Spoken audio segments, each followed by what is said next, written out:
In the beginning, God created the heavens and the earth.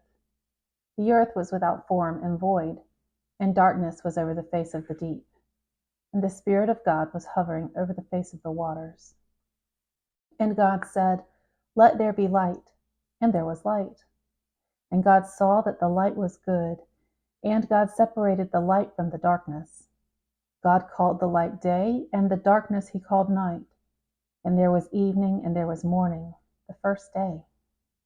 And God said, "Let there be an expanse in the midst of the waters, and let it separate the waters from the waters." And God made the expanse and separated the waters that were under the expanse from the waters that were above the expanse. And it was so. And God called the expanse heaven. And there was evening, and there was morning, the second day.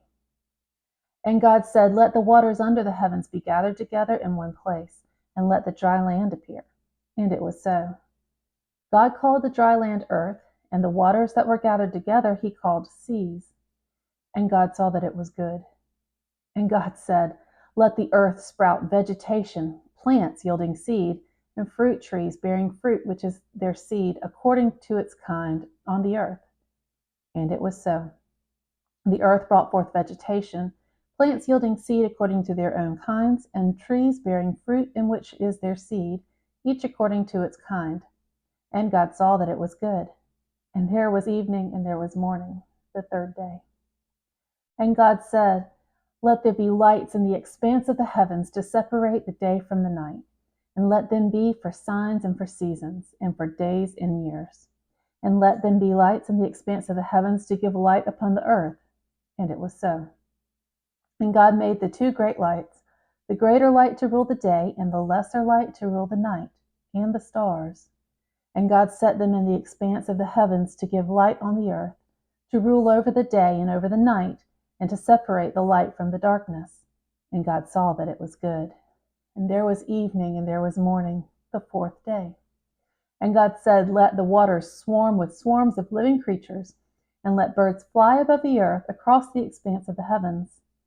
So God created the great sea creatures, and every living creature that moves, with which waters swarm, according to their kinds, and every winged bird according to its kind.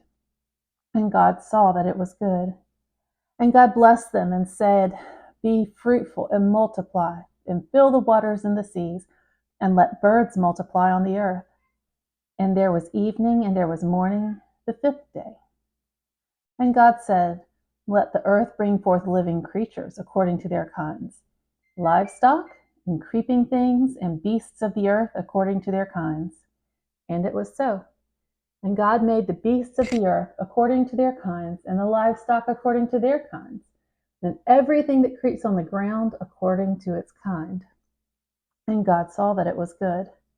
Then God said, "Let us make man in our image, after our likeness, and let them have dominion over the fish of the sea, and the birds of the heavens, and over the livestock, and over all the earth, and over every creeping thing that creeps on the earth." So God created man in his own image. In the image of God he created him.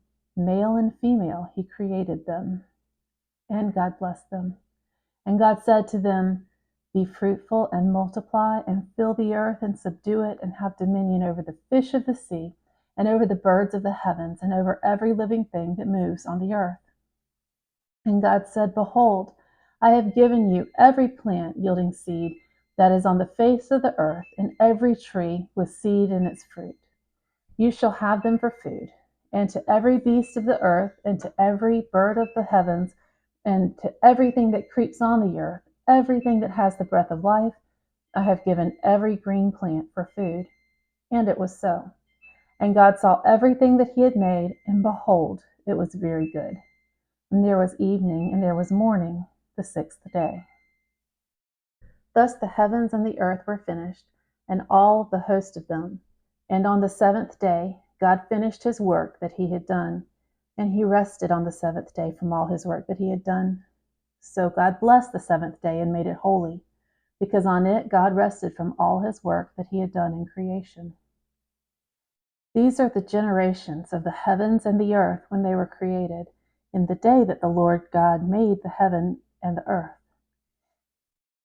When no bush of the field was yet in the land, and no small plant of the field had yet sprung up, for God had not caused it to rain on the land, and there was no mankind to work the ground, and a mist was going up from the land and watering the whole face of the ground. Then the Lord God formed man from the dust from the ground, and breathed into his nostrils the breath of life, and the man became a living creature.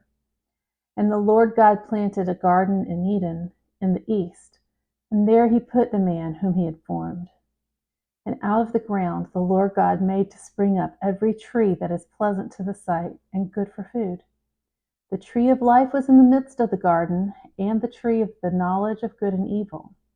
A river flowed out of Eden to water the garden, and there it divided and became 4 rivers. The name of the first is the Pishon. It is the one that flowed around the whole land of Havilah, where there is gold. And the gold of that land is good. Bdellium and onyx stone are there. The name of the second river is Gihon. It is the one that flowed around the whole land of Cush. And the name of the third river is the Tigris, which flows east of Assyria. And the fourth river is the Euphrates. The Lord God took the man and put him in the garden of Eden to work it and keep it. And the Lord God commanded the man, saying, You may surely eat of every tree of the garden, but the tree of the knowledge of good and evil you shall not eat. For in the day that you eat it, you shall surely die. Then the Lord God said, It is not good that the man should be alone. I will make him a helper fit for him. Now out of the ground the Lord had formed every beast of the field and every bird of the heavens, and brought them to the man to see what he would call them. And whatever the man called every living creature, that was its name. The man gave names to all livestock, and to the birds of the heavens, and to every beast of the field. But for Adam there was not found a helper fit for him. So the Lord God caused a deep sleep to fall upon the man, and while he slept, took one of his ribs and closed up its place in the flesh. And the rib that the Lord God had taken from the man he made into a woman and brought her to the man. Then the man said, This at last is bone of my bones and flesh of my flesh. She shall be called woman, because she was taken out of man. Therefore a man shall leave his father and his mother and hold fast to his wife, and they shall become one flesh.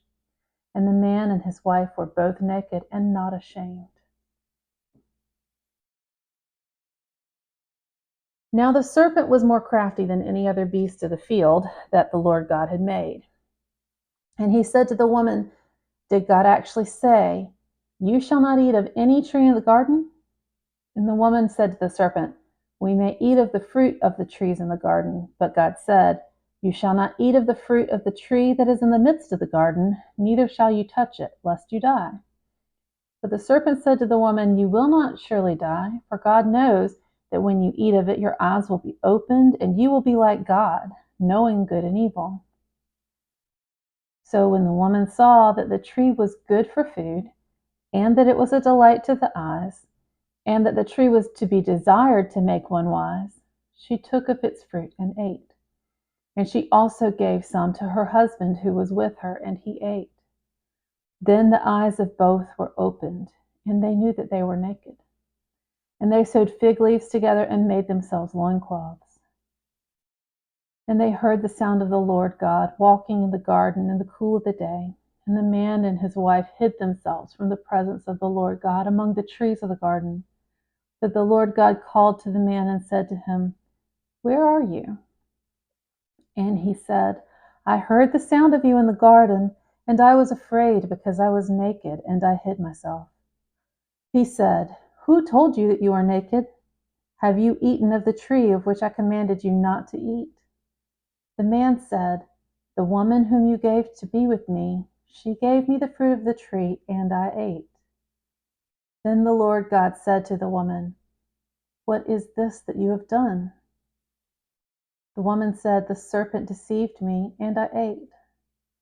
The Lord God said to the serpent, Because you have done this, cursed are you above all livestock, and above all beasts of the field, and on your belly you shall go, and dust you shall eat all the days of your life. I will put enmity between you and the woman, and between your offspring and her offspring. He shall bruise your head, and you shall bruise his heel."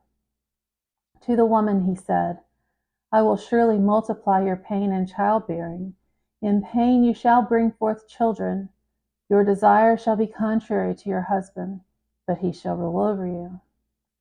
And to Adam he said, "Because you have listened to the voice of your wife, and have eaten of the tree of which I commanded you, you shall not eat of it. Cursed is the ground because of you.